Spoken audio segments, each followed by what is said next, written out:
Acte 1. Jotun. Chapitre 1. La ligne. Le Salamander, véhicule au blindage léger, servait la plupart du temps d'engin de reconnaissance lorsqu'il n'était pas employé au transport d'officiers en terrain hostile. Comme nombre de technologies impériales, sa conception alliait simplicité et robustesse. Un Salamander était censé répondre à deux exigences, vitesse et solidité. Certainement pas confort, songea Etzul depuis la plateforme de combat arrière du véhicule découvert, coincé entre le Gueskien tatoué, le lieutenant Asvold et 3 officiers d'infanterie cadiens chargés de tout leur barda. À cette cohue s'ajoutait le commandant du Salamander, son artilleur, ainsi qu'un clerc en robe du Munitorum qui s'était présenté sous le nom d'Humboldt. C'était lui, d'ailleurs, qui s'était chargé de les faire embarquer en direction du commandement de Mandriga, et il n'avait pas pipé mot depuis. L'adepte se cramponnait au garde-corps d'une main crispée, sans que l'on puisse dire qu'il était apeuré ou seulement agacé. Asvold tenta plusieurs fois de relancer la conversation, mais Etzul n'était pas réceptive. Agrippée vers l'arrière du compartiment passager, elle se remémorait les techniques d'auto-apaisement enseignées par le commandant Mazenoué. « Étendez votre champ de conscience », disait-il toujours. « Observez le monde alentour.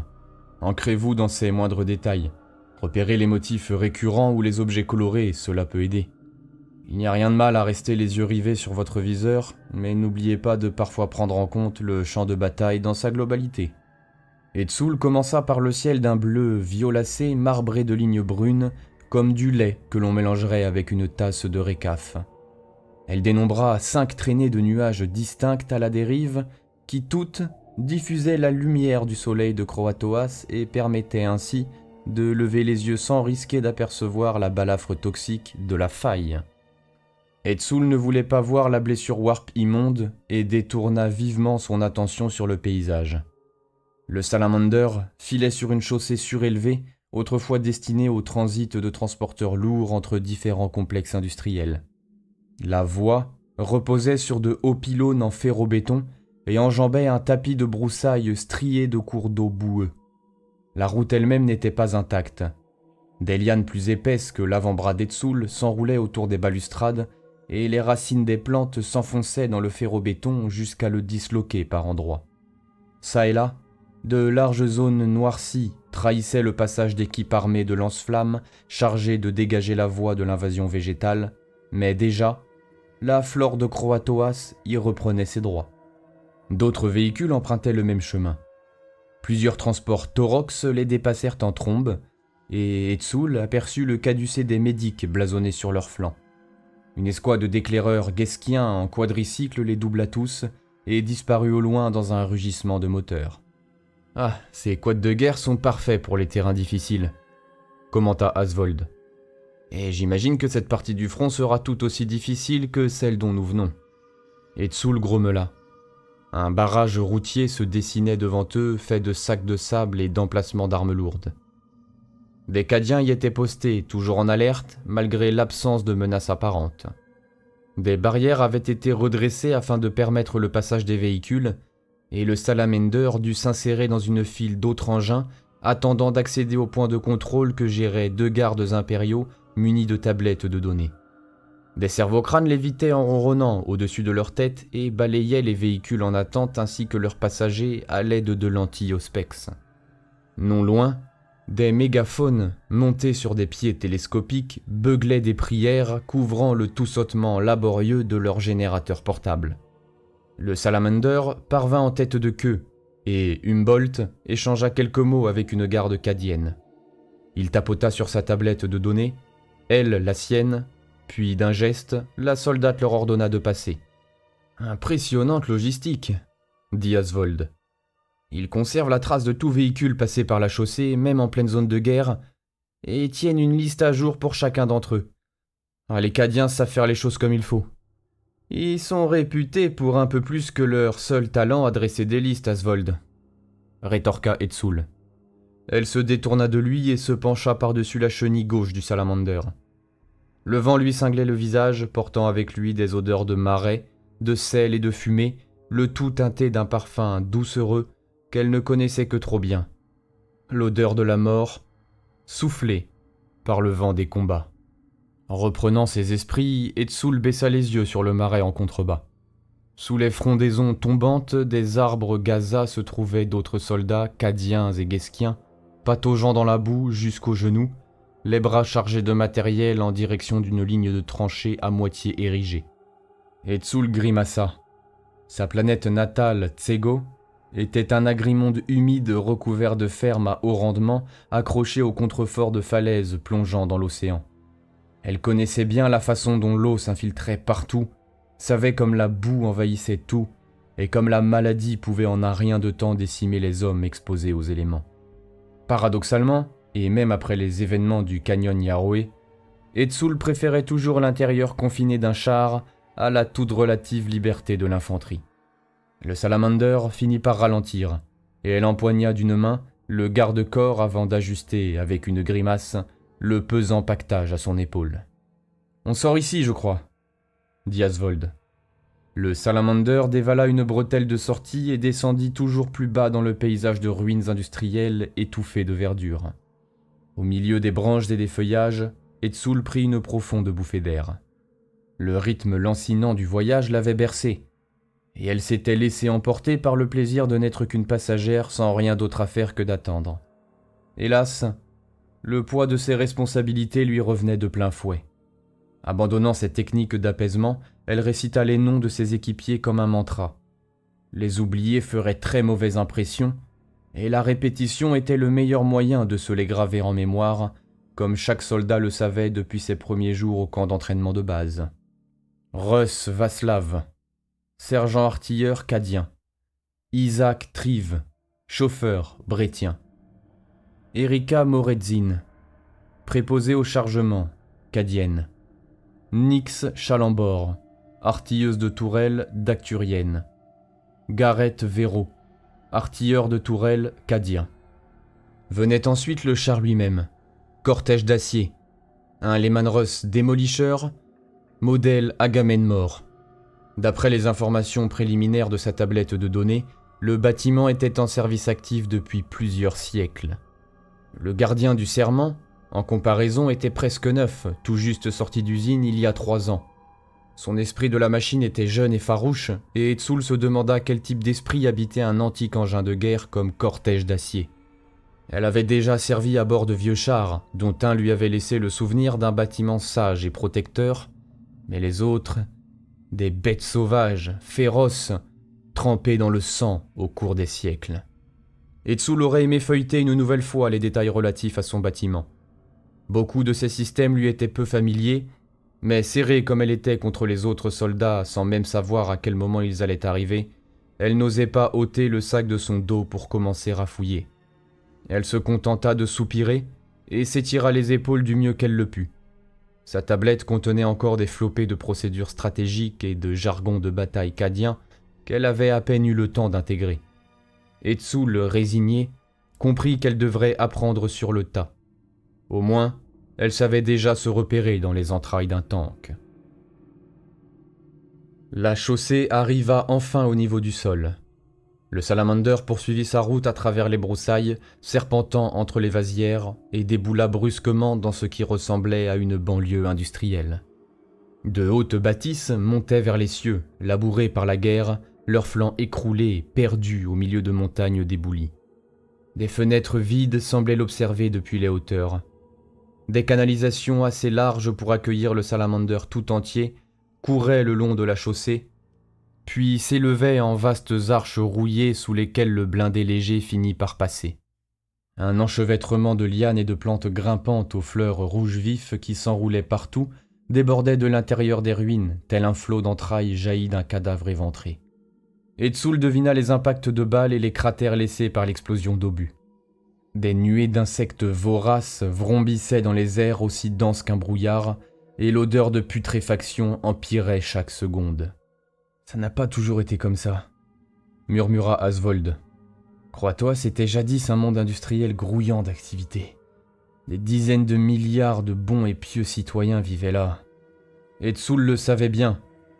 Même le moins éduqué des soldats engagés dans la croisade coronaire en apprenait toujours un peu sur la planète où on l'envoyait combattre.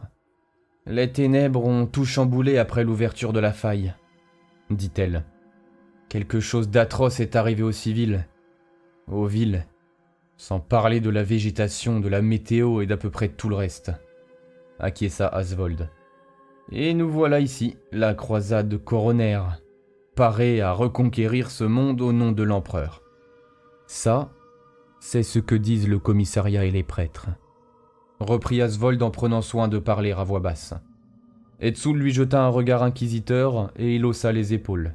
« Mieux vaut partir au combat en son nom, dit-il, et savoir pourquoi l'on se bat, plutôt que de rester encalminé dans l'immatérium à attendre que les courants nous échouent, le trône sait tout.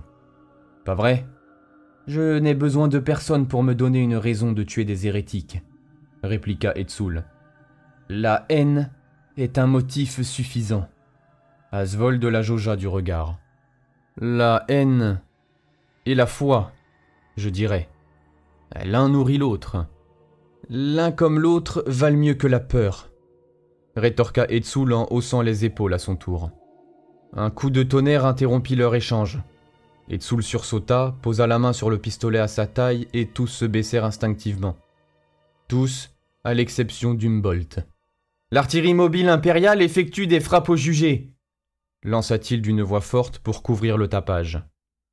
Le salamander arriva à un carrefour, et Etsul eut tout juste le temps d'apercevoir 3 basilisques, leurs longs canons dressés et leur équipage se dépêchant de recharger. Le plus proche des 3 vomit une gerbe de flammes et chancela sur ses appuis sous le contre-coup du tir. Enfin, le salamander s'éloigna et poursuivit en direction d'un carré de lumière du jour au bout de la chaussée. « L'offensive est en cours ?» demanda Asvold.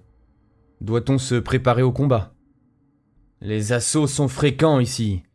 Les hérétiques se jettent contre la ligne Madriga comme des bêtes sauvages, » répondit Humboldt sur un ton de mépris.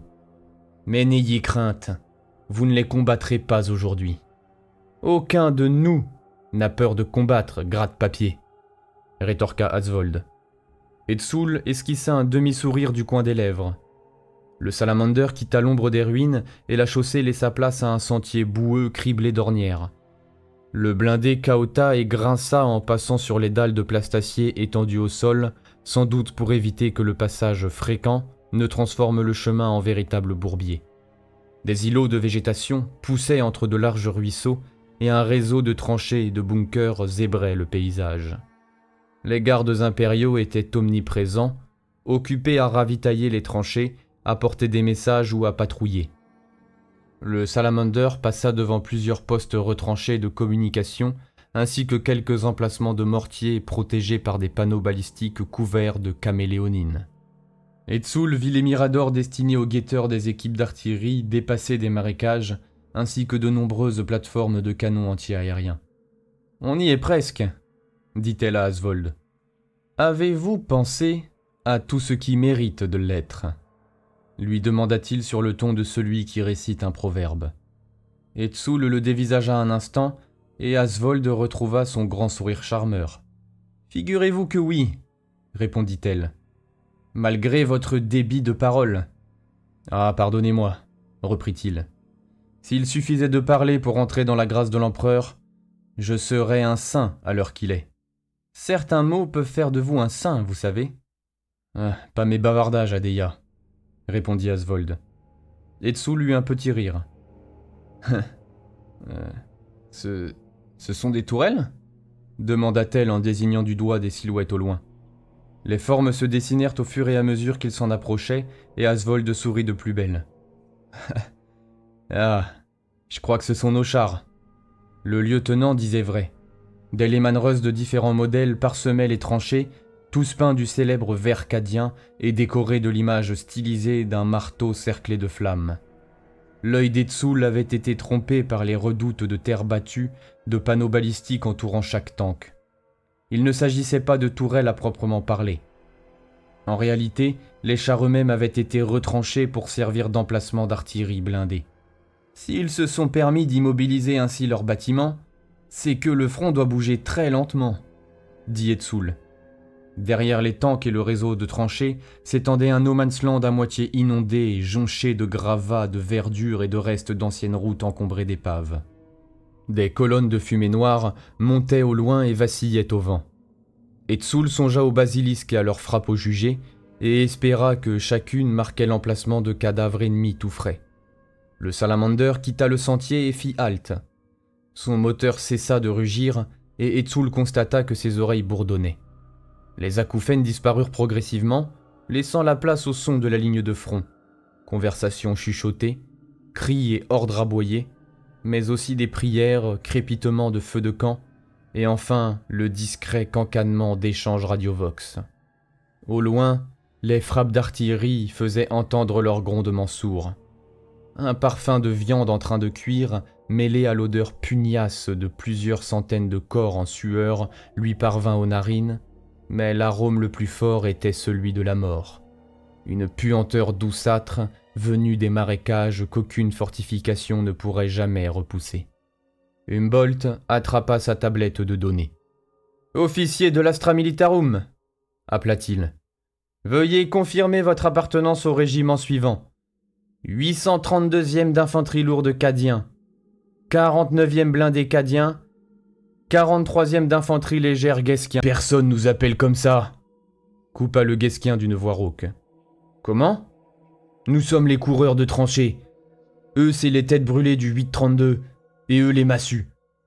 Les surnoms fanfarons que se donnent les soldats ne concernent pas le Departamento Munitorum, dit Humboldt d'un ton aussi saccadé que celui d'un cogitator. Il renifla l'air hautain, puis reprit. « Veuillez confirmer que vous appartenez ou allez être affecté au régiment précédemment mentionné. Je crois que tout le monde confirme, n'est-ce pas ?» demanda Asvold. Des murmures d'approbation s'élevèrent parmi les troupiers. Le guesquien se crispa et cracha par-dessus la balustrade du blindé. Humboldt ne broncha pas et continua patiemment de le fixer. « Par le trône !» grogna le guesquien. « Ouais, je confirme. » Humboldt hocha la tête d'un air satisfait et tapota sa tablette qui émit un petit bip.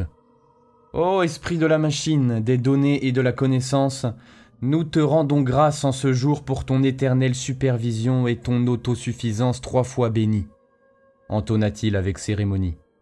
Enfin, l'adepte reporta son attention sur la troupe. « Vous êtes ici dans la section 131 de la ligne de défense Mandriga, » leur dit Humboldt. Sa solennité avait laissé place à une expression de dédain dès l'instant où il avait quitté les yeux de sa tablette pour s'adresser aux soldats. « Vous avez normalement reçu toutes les instructions concernant vos affectations respectives et votre service actif en tant que commandant de front commence immédiatement.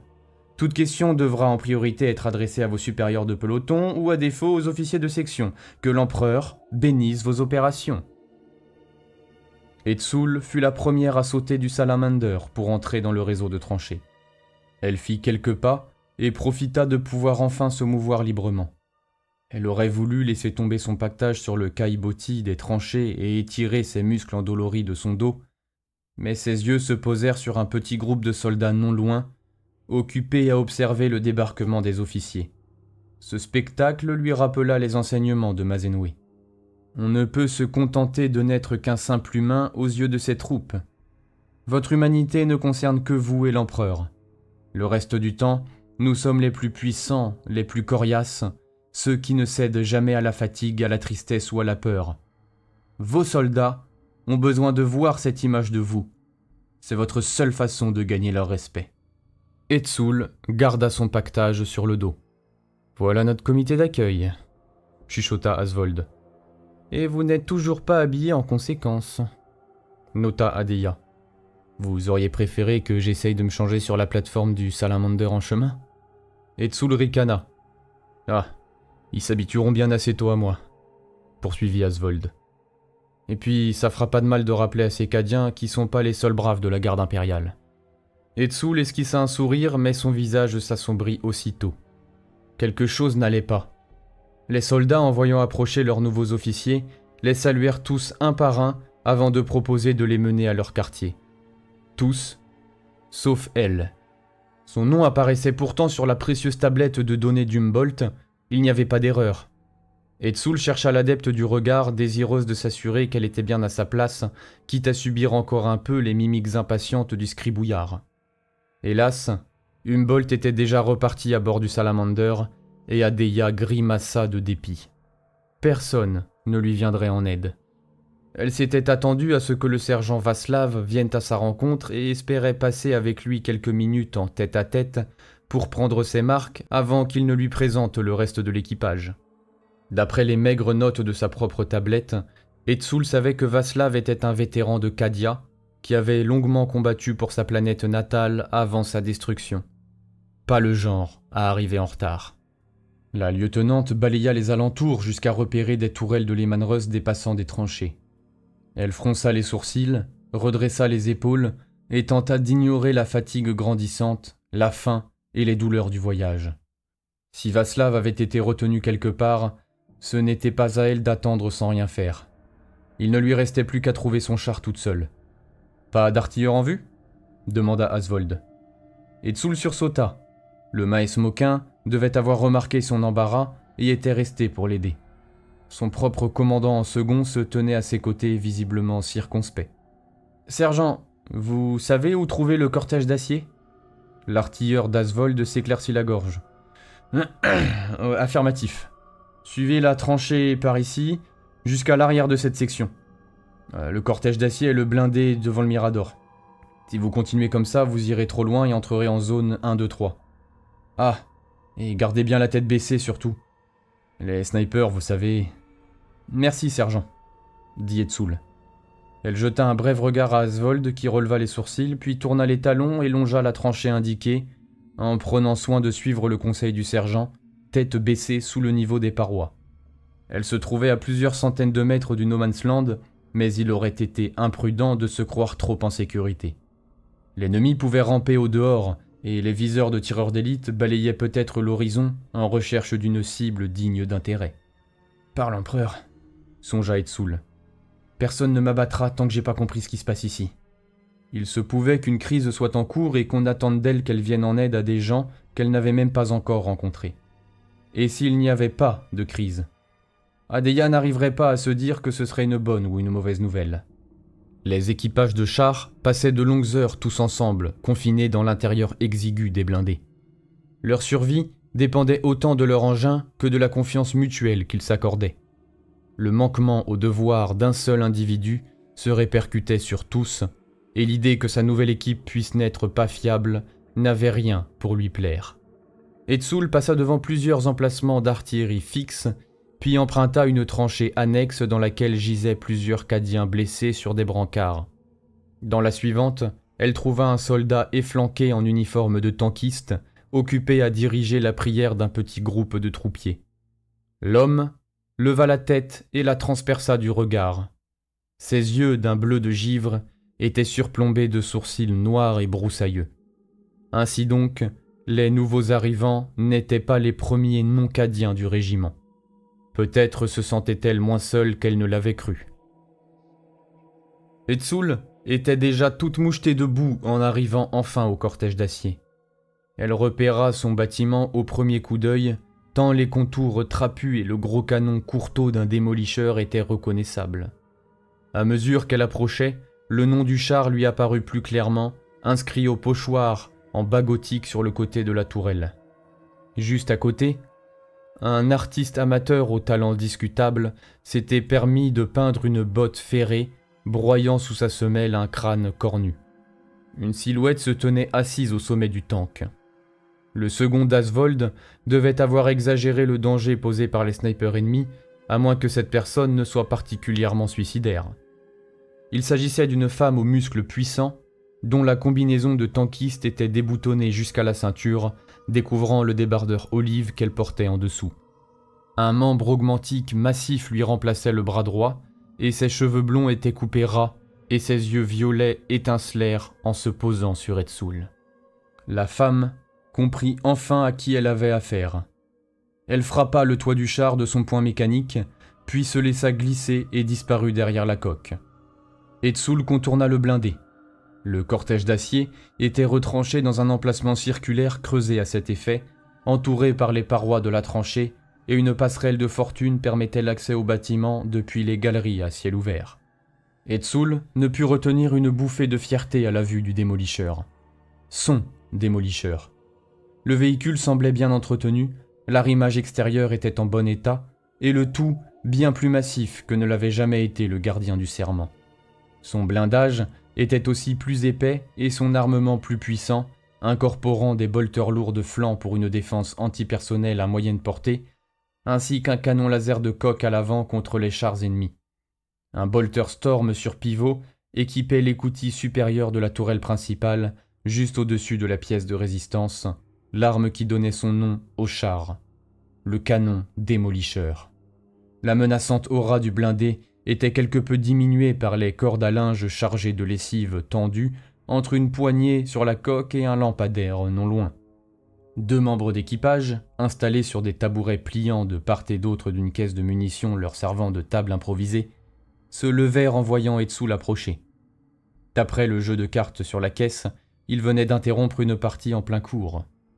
Le premier des 2 joueurs, un Cadien d'après la couleur de ses yeux, avait le visage juvénile, la peau bronzée et la barbe coupée court.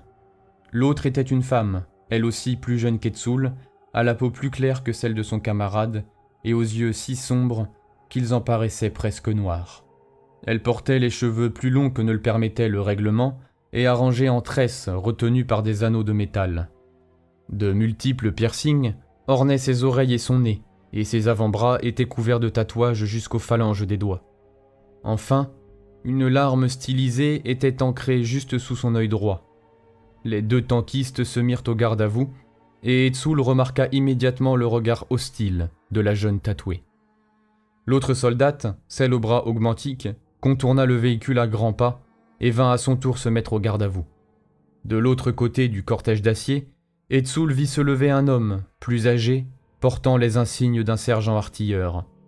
Le bonhomme avait l'air égaré et n'était visiblement pas tout à fait réveillé. Václav, car c'était lui, se passa mollement une main sur le visage comme pour chasser les dernières bribes de sommeil. Sa peau était pâle et couturée de cicatrices, son crâne rasé à blanc et sa fine moustache taillée en traits de crayon épousait tout juste le dessus de sa lèvre supérieure, laissant un large espace entre sa bouche et son nez.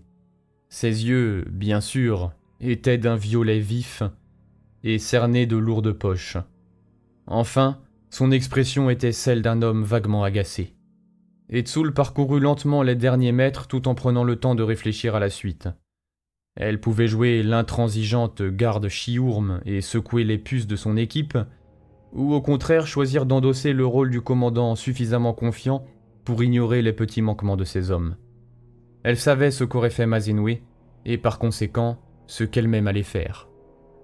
Ne jamais négliger la première impression. « Je suis Adeya Etsul, votre nouvelle commandante », annonça-t-elle. Se débarrassant enfin de son barda afin d'avoir les mains libres, elle esquissa le signe de l'Aquila. Son équipage lui rendit son salut, mais l'Aquila de la femme au regard noir était si nonchalamment exécutée qu'elle en aurait frisé le manque de respect. Etsul garda la tête haute et laissa le silence s'installer. Un inconfort grandissant retomba sur la scène jusqu'à ce que Václav se racle la gorge et prenne la parole. « Bienvenue au cortège d'acier, commandante, » dit-il. « Je suis le sergent Václav, votre artilleur principal. » Il désigna les membres d'équipage un par un et fit les présentations. « Erika Mortezine, » commença-t-il. « Préposée au chargement. » La grande femme effectua un salut rapide et élégant. « Artilleur de tourelle Gareth Véro, » poursuivit Václav. « Commandante, plaisir de vous rencontrer, commandante. » lança le jeune homme en esquissant à son tour un respectueux salut. « Et tu dois être l'artilleuse de tourelle Nyx Chalambor, c'est bien ça ?» demanda Etsul. La jeune femme au tatouage de gang eut un sourire négligent. « Ouais, » dit-elle. Etsul était certaine que la soldate la défiait du regard. « Mon briefing ne prévoyait pas que nous restions immobiles, sergent, » poursuivit Adeya. « Immobile, commandante ?» répéta Václav perplexe. « N'avons-nous pas de conducteur ?»« Ah !»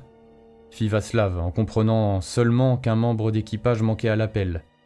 Triev dirige une prière de groupe dans une tranchée pas loin, commandante. À la fois est notre première arme contre l'archi-ennemi. Etsul ne répondit rien. Je lui ai dit de revenir à temps pour votre arrivée, mais... Václav s'interrompit et poussa un soupir. Mais... Un vrai bigot, celui-là, dit Chalambord avec un rictus de mépris. Tu parleras quand on t'y autorisera, Chalambord, trancha Václav. Ouais, patron. Je me suis laissé dire que les Cadiens étaient d'une discipline sans pareille, dit Etsul. Pourtant, personne n'était là pour m'accueillir au point d'arrivée, et j'apprends maintenant que mon chauffeur s'est absenté sans permission. Je dois dire que je m'attendais à mieux. Václav observa un long silence renfrogné. Ouais, alors, commandante, dit Véro en interrompant immédiatement Chalambord. Aimeriez-vous faire une tournée d'inspection du cortège d'acier ? Je me charge de votre pactage. Ce serait très bien, dit Etsul à Véro sans toutefois détacher les yeux de Chalambord. La jeune soldate lui rendit son regard appuyé. J'ai aussi besoin d'un plan du coin, dit-elle alors que l'artilleur de Tourelle soulevait son barda en grimaçant sous l'effort. Commissariat, poste de commandement de section, latrine, tout ça. Entendu, commandante, dit Václav. Son regard s'égara par-dessus l'épaule d'Etsul, dans son dos, et le jeune homme se figea. La commandante pivota et vit approcher le type aux yeux bleus de glace croisé plus tôt dans la tranchée. Il dirige une prière de groupe, songea-t-elle. Isaac Trive, je suppose. Trive, au moins, présentait un peu mieux que ses camarades d'équipe.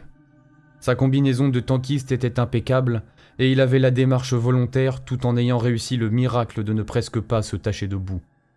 Il tenait d'une main un livre de prière et une chaînette, au bout de laquelle pendait un aquila poinçonné à la machine et qui était passé à son cou. Son visage affichait une expression détachée, presque suffisante, et Etsul se demanda soudain si son absence n'avait pas été un choix délibéré de sa part. Une façon pour le chauffeur de créer entre lui et le reste de l'équipage une sorte de distance. Trive se mit au garde à vous et exécuta un parfait signe de l'aquila. « Commandant Etsul, c'est un honneur. »« Un honneur, vraiment ? Dans ce cas, il est regrettable que tu n'aies pas été là lors de mon arrivée, comme tu aurais dû l'être. »« Bien sûr, commandante, mes excuses. » Un sourire naquit sur les lèvres de Trive, comme s'il se réjouissait de la remontrance. « J'ai été retenu par le divin esprit de l'empereur Dieu. Il m'a insufflé un excès de piété et la prière s'est prolongée plus que prévu. Je suis sûr que vous comprenez, commandante. Lorsqu'il s'adresse à nous, sa volonté prime sur tout autre. »« Ce que je comprends, soldat Trive, rétorqua Etsul en secouant la tête, c'est que j'attends de toi que tu sois présent lorsque mon équipage se rassemble. Présent et ponctuel. Tu t'expliqueras avec l'empereur après. Je suis sûr qu'il le comprendra. Dans notre hiérarchie, je suis entre toi et lui. » Il s'agissait là d'un quasi-blasphème, et Trive se raidit comme s'il venait de croquer dans un aliment moisi. Sa nuque s'empourpra, et Etsul entendit Chalambord renifler en retenant un gloussement. Elle fit volte-face et vit l'artilleuse de Tourelle afficher une expression à la fois coupable et amusée. Véro, quant à lui, supportait encore le poids du barda d'Etsul et semblait souffrir en silence. La commandante se tourna vers Václav. Il était son commandant en second et connaissait les soldats bien mieux qu'elle. Un sergent artilleur était censé se soucier de la discipline au quotidien, de sorte à laisser le commandant se charger d'affaires plus dignes de son rang. Václav, le regard perdu à mi-distance entre le vide, se tenait les bras croisés dans le dos, le visage impassible. « Je vais être parfaitement clair, » dit Etsul en fusillant ses hommes du regard. « Ma première impression n'est pas bonne. Je vais maintenant inspecter le cortège d'acier, manger un morceau et après cela... » Un puissant raclement de gorge l'interrompit, et elle se retourna pour découvrir debout sur la passerelle d'accès au blindé une cadienne portant les insignes du commandement du 9e groupe armé à l'épaule. Elle tenait d'une main une tablette de données et son casque était coincé sous son autre bras. « Quoi ?» aboya Etsul. Mes excuses, lieutenant-commandante. Le capitaine Brezig requiert votre présence à une réunion stratégique au poste de commandement de Mandriga. » Etsul sentit ses épaules s'affaisser. La fatigue, la faim, la frustration, ainsi qu'une cruelle envie de retrouver ses anciens équipiers menaçaient de la faire craquer. Elle se retint toutefois, prit une profonde inspiration et se saisit de la tablette tendue par la soldate, qui ne lui apprit rien de plus que ce qu'on venait de lui dire. « Le commandement de Madrigal ? J'en reviens à l'instant !» s'exclama-t-elle. « Je suis occupé avec mon équipage et l'inspection de mon bâtiment. » « Avec respect, lieutenant-commandante, le capitaine a été très clair. »« Évidemment, » répondit Etsul avec un sourire amer. Elle était dans la garde depuis assez longtemps pour reconnaître un test de résistance lorsqu'on lui en imposait un. « Véro, occupe-toi de ranger mon barda », ordonna-t-elle au jeune artilleur de tourelle. « Vous autres, tenez-vous prêts à l'inspection dès mon retour. » Elle se retourna vers Trive. « Quant à toi, finis les promenades. C'est compris ?» Sur ce, elle tourna les talons et suivit la soldate dans le réseau de tranchées.